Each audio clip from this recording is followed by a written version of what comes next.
Hey Pacific Crest, little update video. We're going to talk about a few things we're getting ready to do going forward and then do a little COVID update here. So we're getting ready to end our pull-up cycle. So hopefully we've seen some improvement there. I will say to capitalize on your momentum, hopefully you're using Beyond the Whiteboard. Of course, if you don't like it, it's fine. But in Beyond the Whiteboard, there is progressions for tons of stuff. So and one of those is pull-ups. So what I recommend is if you're making some progress on those pull-ups, that you either talk to one of us, because we're happy to work with you on that, or you start digging into Beyond the Whiteboard and they have those progressions. One of the nice things about keeping that 15-minute offset between classes is it gives us a little time for folks to do a little bit of supplementary work. So I would capitalize on that while we can. Pull-ups are tough. You're not going to get them in a month generally, but we hopefully got a good framework started and a good habit going, and we can capitalize on it from there.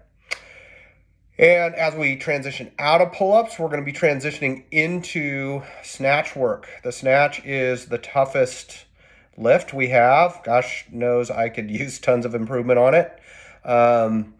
We did Isabel last week. That was kind of coincidental. But one of our members had a great, shout out to Berger, had a great suggestion that we'll do it again at the end of the cycle just to see if we've improved a little bit.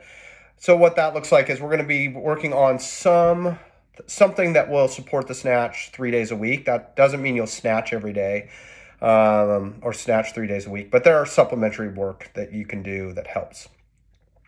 So that's kind of our next month. The other thing we learned from the skills week was that we did the final workout, the RX version or the level 3 version we used as a blacklist. So blacklist is a little bit of a legacy program that we have. It hasn't really been working through COVID, but this is what it was. We once a month and sometimes once every other month on Saturdays, we would do a very challenging workout. And you had to be able to do it exactly as written. So there's no scaling. So if you can't do the movement, you just don't do it.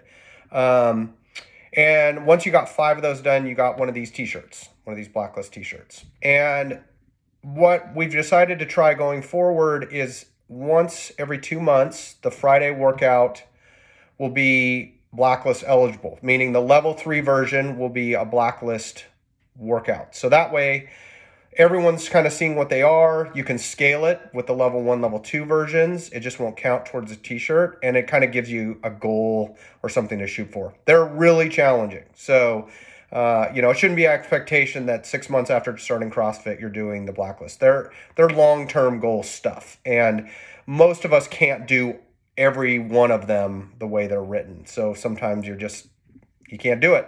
So that is what it is. And that's the great thing, the nature of great challenges is that they are very challenging and they mean something. So that we're going to try that for a while and see how that works. Last thing is a little bit of a COVID update. We had a member test positive for COVID. They were very responsible in letting us know that they tested. As you know, everyone in the gym is vaccinated. So they were vaccinated as well. Let us know this weekend that they tested positive. And we looked at the last class that they were in. We've already let everybody know who was in that class and recommend that they get tested. And, the reality is we're going to start confronting this because unlike the legacy variant, the Delta variant is more contagious than a common cold. So if that gives you some context, the reality is, since we now know that even if you're vaccinated, you can, get infected with the Delta variant, that we're going to get, a lot of us are just going to get it. That's just the way it's going to be. Fortunately, if you're vaccinated, it's also a lot like a common cold. So what does that mean for us in the gym? We think this is the way we're going to proceed. So you let us know. We contact trace, meaning the last class that person was in, and we let everybody else know that was in that class. They test, and then from there, if those people tested positive, Then we contact traced all the classes that they were in, and we let all those people know. And we just keep running down that rabbit hole, letting people know that they were tested. Right now, the CDC still says from positive COVID test, 10 days quarantine until, self-quarantine. So that would include the gym, of course. So what we would hope is that you decide to not come back to the gym. With that in mind, two things. Nicole and I just ordered home COVID tests. We just think it's prudent. They are out there. We got them through CVS, and it was $38, and it'll be here in a week or something like that. And we just think that's prudent, especially with our kids. So I would recommend that. That would make everyone feel better if you had any questions and you could just test yourself.